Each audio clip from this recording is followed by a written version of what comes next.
When Keanu Reeves' car sputtered to a stop outside a small, time-worn auto shop, he expected nothing more than a quick fix. But inside, beneath the dim glow of flickering fluorescent lights, an aging mechanic worked in silence, his hands worn, his focus unwavering. Something about the man, his precision, his solitude, stayed with Keanu long after he drove away. A week later, Keanu returned, eager to express his gratitude. But when he arrived, the shop stood dark, its doors locked tight. What he learned next stopped him cold, leaving him frozen in the middle of the street, shaken to his core. Before we continue the story, let us know where you're watching from. If you enjoy captivating stories like this, subscribe, because tomorrow we have another unforgettable tale for you. The setting sun bathed Los Angeles in golden light as Henry Carter wiped grease from his calloused hands, exhaling a tired sigh. At 72, he had spent a lifetime fixing cars, his modest one-man shop surviving against all odds, not because it was fancy, but because people trusted him. But trust didn't cover medical bills. Henry winced, pressing a hand to his chest as discomfort flared again. Just exhaustion, he assured himself. He didn't have time to be sick. Just as he prepared to close up for the night, the low, struggling growl of an engine echoed outside. Henry turned to see a sleek, deep red Ferrari limping to a stop. A car like that belonged in a showroom, not his dusty garage. The engine sputtered, coughed, and then died. A moment later, the door swung open.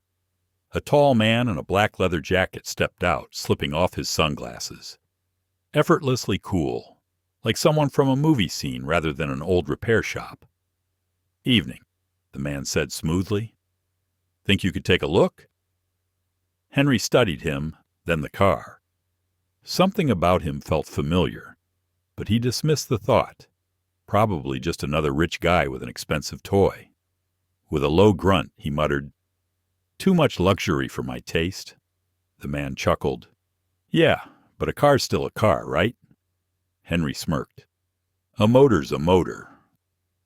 Without another word, he grabbed his toolbox and got to work, unaware he had just met Keanu Reeves. As Henry's skilled hands moved over the engine, the stranger watched with quiet curiosity. "You work alone?" he asked. "Always have," Henry replied gruffly. "These days, people don't fix things. They just replace parts and charge a fortune." The man nodded. "I respect that. A real mechanic." "Damn right," Henry muttered. But as he worked, a sharp pain sliced through his chest. He tensed, biting down on the discomfort. He wasn't about to let a little strain slow him down. Not now. The man watched him closely. "Been doing this a long time?" 50 years, opened this shop in 74. Kept it running ever since." "That's rare these days," the man mused. Henry wiped his hands and glanced at him. "What do you do?" The man hesitated, then smiled. "Entertainment." "Music or movies?" Henry asked. A pause. "Movies." Figures, Henry thought. Always a guy from Hollywood driving a Ferrari. The man laughed, amused rather than offended. "Not mine. Borrowed it from a friend." "At least you respect the machine," Henry admitted. "Most rich folks treat 'em like trophies." The man's smile faded slightly. "I never cared much for trophies." Henry turned back to the engine, gripping a wrench, but froze. A fiery pain shot through his chest, stealing his breath. His vision swam. For a moment, he gripped the edge of the car, steadying himself. Not now. He forced himself to finish the job, tightening the last bolt. The engine was fixed. That was what mattered. "Try it now," he said, voice strained. The man slid into the driver's seat and turned the key. The engine roared back to life, smooth and strong. Henry crossed his arms, satisfied. "There she is!" The man ran a hand over the wheel, clearly impressed. "Beautiful!" He reached for his wallet. "How much?" Henry shook his head. "Nothing. Seeing a car run right is enough for me." Surprise flickered across the man's face. "Are you sure?" Henry waved him off. "I don't charge for easy jobs. Just come back if she gives you trouble again." The man studied him for a moment, then smiled. "I will, and I'll bring you a coffee next time." Henry smirked. "Just don't bring that fancy Starbucks crap." The man laughed, stepping into the Ferrari. He rolled down the window and gave Henry a nod of respect. "See you soon, Mr. Carter." Henry grunted, watching as the car disappeared down the road, never realizing just who he had helped or how much that man would change his life. As Henry locked up for the night, his chest tightened again. He gripped the doorframe, struggling for breath. And then, just like before, Henry shook off the discomfort, switched off the lights, and locked up. Another day, another car. But tomorrow would be different. The man he had just helped wasn't done with him yet.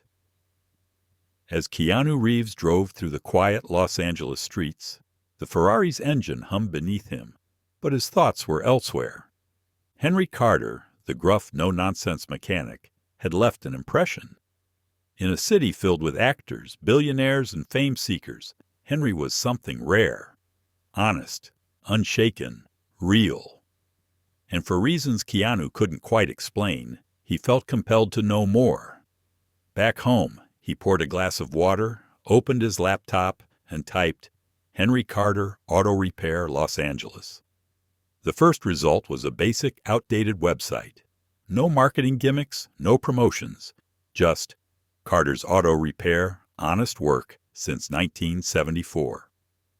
Keanu clicked through, finding grainy photos of a younger Henry standing proudly in front of his shop. Then, something caught his eye. Forum posts from customers. "I was broke, stranded on the freeway. Henry fixed my car for free. Told me to pay when I could. I never forgot that. My dad took his truck to Henry for 30 years. When he passed, Henry fixed it up so we could drive it to the funeral.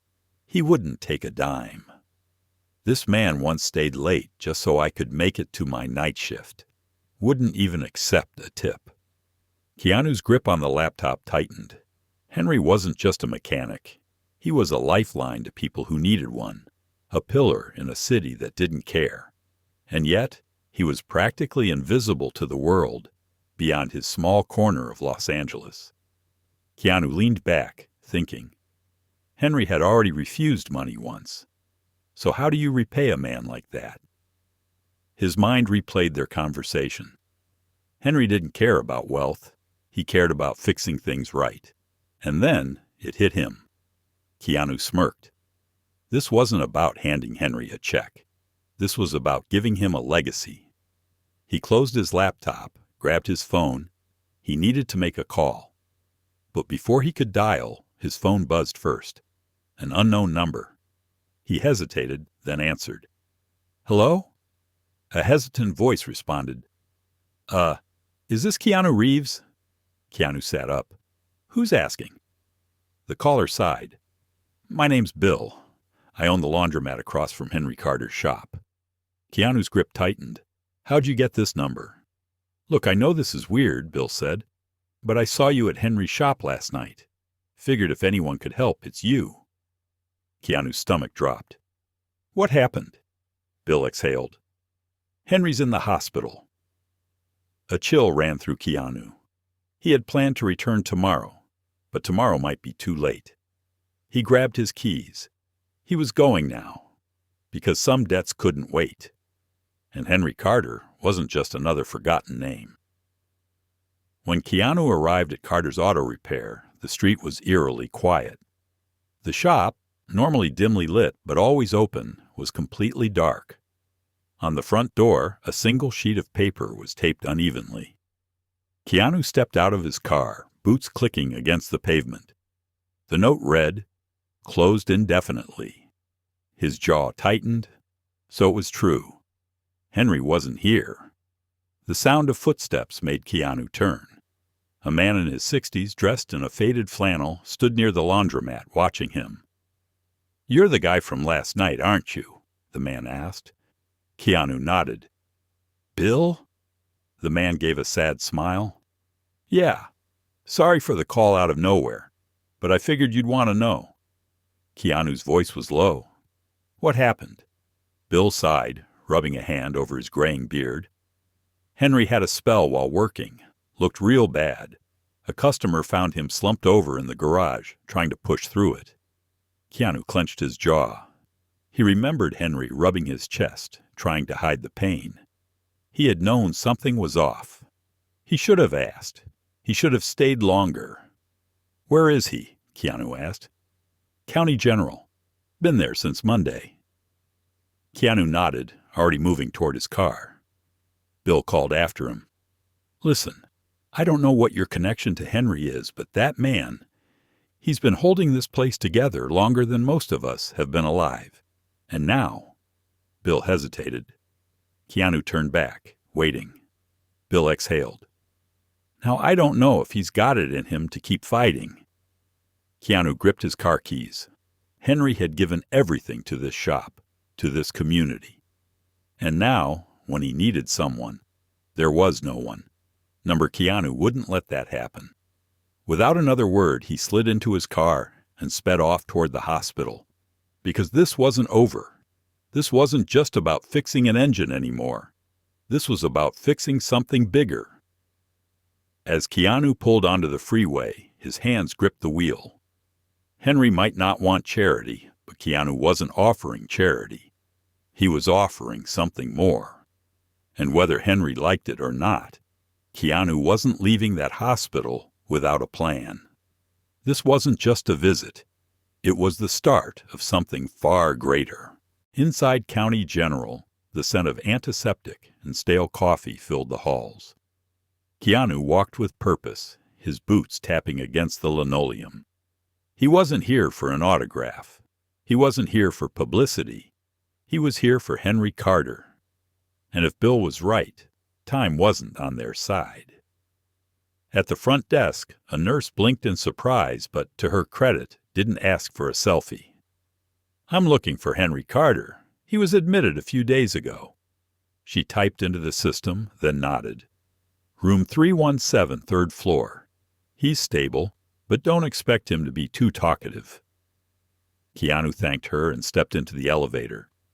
Stable was good, but if Henry wasn't talking much, something was wrong. Keanu needed to find out what. The hospital room was dimly lit. Henry lay in bed, pale, hooked to an IV and a heart monitor. Keanu stood there for a moment, watching the man who had fixed his Ferrari like it was nothing, now looking exhausted. Then Henry's eyes cracked open, and the first thing out of his mouth was, "Damn, don't tell me your car broke down again." Keanu grinned. Even now, Henry was still Henry. He pulled up a chair. "Nope, still runs like a dream." Henry snorted, then winced, a hand moving to his chest.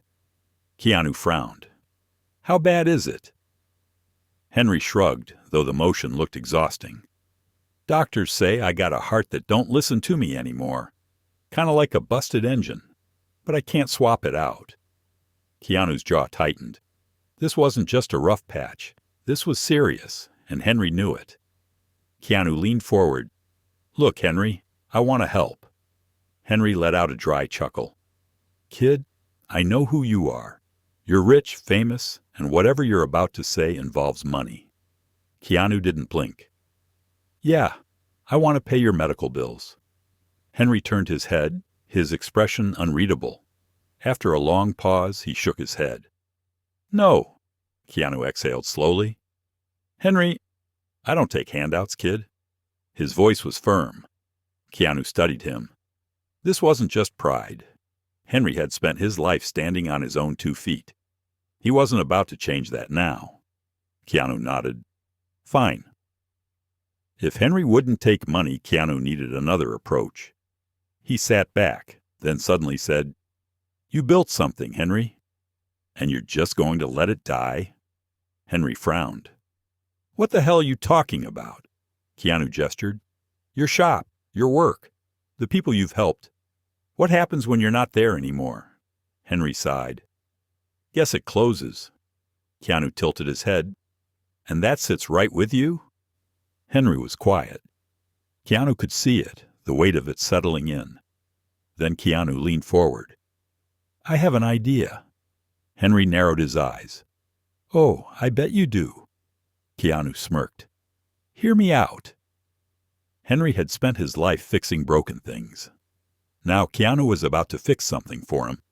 And whether Henry liked it or not, this was just the beginning. Once Henry was stable enough to leave, Keanu got to work. Over the next few weeks, Henry's shop transformed. The old Carter's auto repair sign came down, replaced with something new. When Keanu showed him, Henry scoffed. Teaching the next generation? Kid, I don't need my name on a damn building. Keanu just smirked. It's not just a building, Henry. It's a story. That shut him up real quick.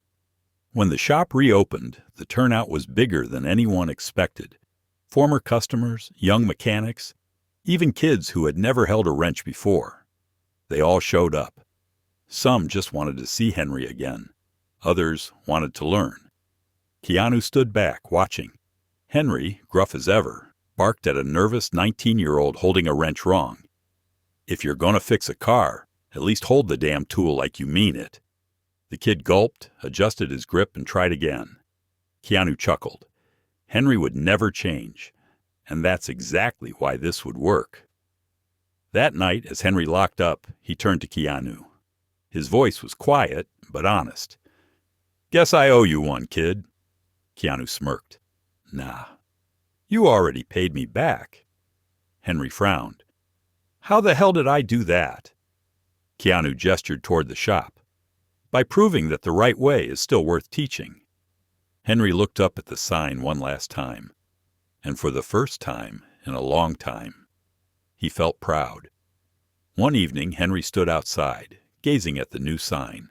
It read, The Henry Carter Technical Garage, since 1974, and underneath, a new line, because some things deserve to be done right. Henry smiled. Maybe he hadn't planned for any of this. Maybe life had thrown him a curveball. But one thing was for sure. His story wasn't over. And now, it never would be.